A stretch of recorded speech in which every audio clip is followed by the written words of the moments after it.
qui in studio. Paolo Pizzolato, prima il Veneto. Buonasera direttore, buonasera, grazie molte. Parliamo anche oggi di Donald Trump, del tycoon, perché ha appena deciso di imporre all'Europa dazi del 50% e appena la notizia si è sparsa per il mondo sono crollate le borse, è iniziata nuovamente la polemica tra gli Stati Uniti e l'Unione Europea.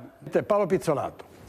Probabilmente andrò ad anticipare una parte delle risposte che poi il dottor Pontelli, che è un analista eccezionale, andrà a dare a Busetto. Però stranamente, una strana fatalità, io ero qui proprio un mese e mezzo fa, quando sono cadute le borse la prima volta, quando sono crollate le borse la prima volta, e avevo fatto un discorso qui in sala e al pubblico dicendo non per il fatto di stare calmi e tranquilli, però dicendo perché erano crollate le borse e perché anche questa volta è crollata la borsa.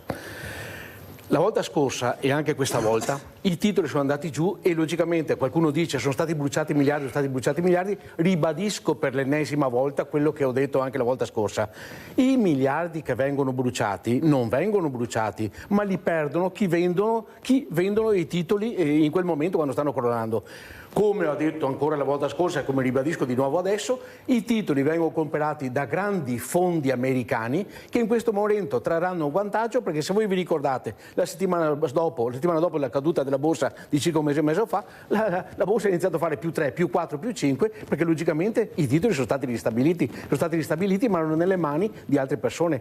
Trump sta facendo il lavoro giusto per far cadere le borse e fare in maniera di favorire i suoi fondi, che poi faccia delle sparate economiche o politiche che chissà dove si perdono, questo è senza ombra di dubbio. Però ricordatevi che nel momento esatto in cui la borsa sta perdendo, quella nostra europea, c'è sempre qualcuno che guadagna, perché i soldi nella borsa non vanno mai persi o vai buttati via, per cui perdi tu ma ci guadagna l'altro che ha comprato il tuo titolo. E in questo caso ribadisco di nuovo per la terza volta che i titoli americani, che i fondi americani stanno facendo man bassa di tutto quello che può essere, diciamo, di proprietà delle borse europee, così come stanno facendo man bassa anche di un sacco di immobili di pregio e di prestigio, perché, breve parentesi, quando noi parliamo del boom economico, del turismo che è la prima fonte eccezionale in Italia e tutto quanto, ritengo opportuno avvisare chi ci sta ascoltando che il 40% degli immobili, dei bagni, delle strutture alberghiere sono in mano straniera, perché quando diciamo ha fatto un più 2% di PIL, il turismo eccetera eccetera, non va a finire nelle tasche degli italiani, va a finire il 60% nelle tasche italiane, il 40% nelle tasche straniere, per cui smettiamo di dire che il ramo turistico è il prioritario in Italia, è quello che tira più di tutto.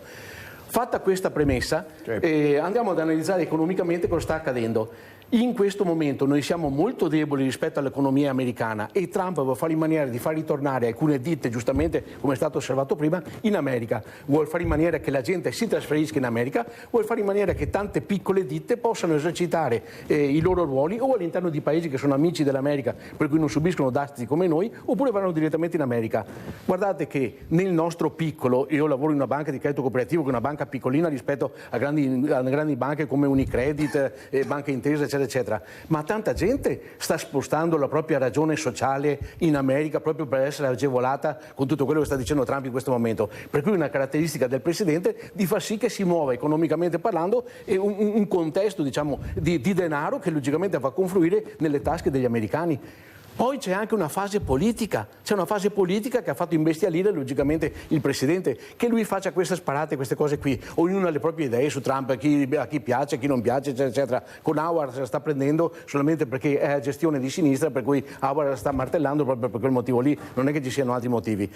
Però la gestione politica è che lui non ce la fa a prendersela con altri paesi, vai in Arabia a prendersela con qualcuno, l'Arabia importa ed esporta solo esclusivamente petrolio, per cui che problematiche di dazi ci sono, vai in Giappone, vai in Cina con il quale ha anche un rapporto più che discreto, vai in Russia, per cui l'unica nemica che in questo momento lui ha per la testa è l'Europa. Perché? Perché è quella che ha finanziato la guerra in Ucraina e continua a mantenere sempre questo rapporto guerresco nei confronti della Russia con il quale lui vorrebbe trattare e nessuno tratta, perché è stata alimentata costantemente l'Ucraina quando invece si poteva scendere a patti ancora 2 o 3 anni fa, e questa cosa non è stata fatta, perché in Ucraina le canaglie di Biden avevano fatto tutto quello che volevano e lui ce l'ha a morte per questa cosa qui. In questo momento bisogna guardare appunto questo tipo di casistica e cercare di fare in maniera anche noi di trattare con Trump e di far sì che questi dazi non crescano, perché secondo me questo 50% non esisterà mai, perché è una percentuale che non esiste. Grazie Paolo Pizzolato. Grazie. Paolo Pizzolato, tornando alla politica, insomma, saltiamo da... Vedremo anche ancora i danni causati dall'ondata del maltempo di ieri, la tromba d'aria a Pederoba soprattutto, vedremo addirittura a Divelto le lapidi in un cimitero, vedremo oggi, siamo andati a vedere le reazioni. Pizzolato. È un'opinione molto dura questa, proprio da vero venetista, non so a quanti potrà dare fastidio, però è un'opinione mia personale ed è quella che esporrò sempre. Vada, spari pure.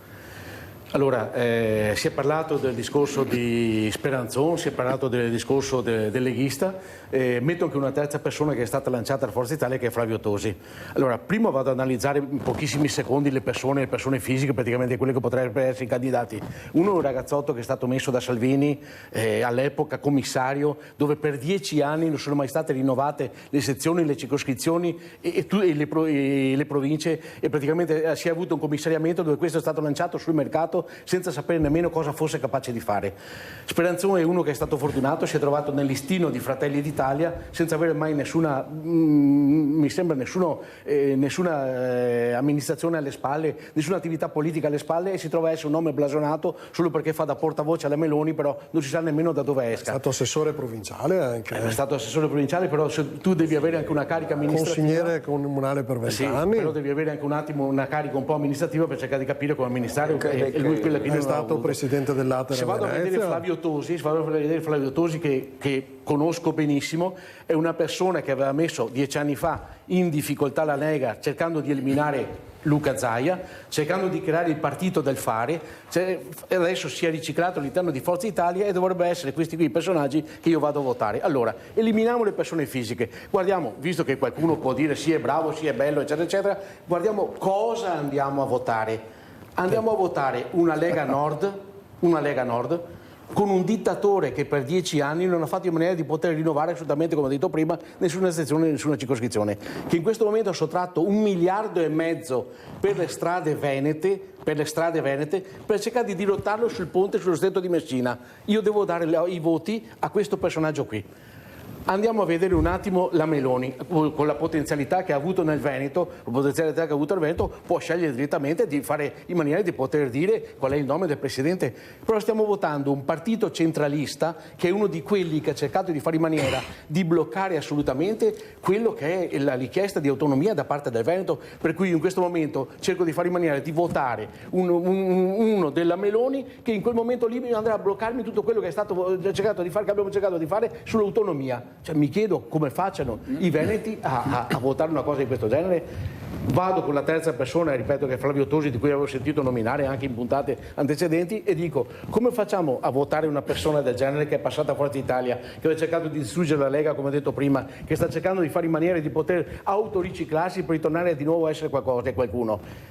La verità è una sola: non si può vivere per anni di politica, non si può mangiare solo con la politica, lo dico sempre. Anche il mandato di Zaia, bellissimo che venga avanti il terzo mandato, premesso che forse i veneti non ricorreranno, ma è il quarto mandato. Il quarto mandato vuol dire 20 anni di Zaia. Allora, capisco possa essere bravo, bello e buono per qualcuno, però la domanda è: poi non dobbiamo andare a criticare Putin che è 20 anni che comanda in Russia, perché anche qui diventa una dittatura, e un po' di riciclo ci vorrebbe, dove dovrebbe esserci una legge che impedisce il terzo, il quarto e il quinto mandato, solo 2 mandati a livello nazionale per tutti, consiglieri regionali, assessori e presidenti di qualsiasi tipo. Allora sì, c'è un po' di riciclo, riesci a vedere se c'è qualcosa di diversità, perché se non cambi mai, come fai a sapere se l'altro che dovrebbe venire al posto tuo è più bravo di te? E allora continuate così. Io, se fossi un veneto vero, vi dico la verità, scusate la buttata un po' pesante, non andrei neanche a votare. Se questi sono i partiti politici che si prendono al Veneto, solo questi, non andrei neanche a votare, perché cosa cambia? Cosa cambia? Qui in studio Paolo Pizzolato di Prima il Veneto. Ciao a tutti.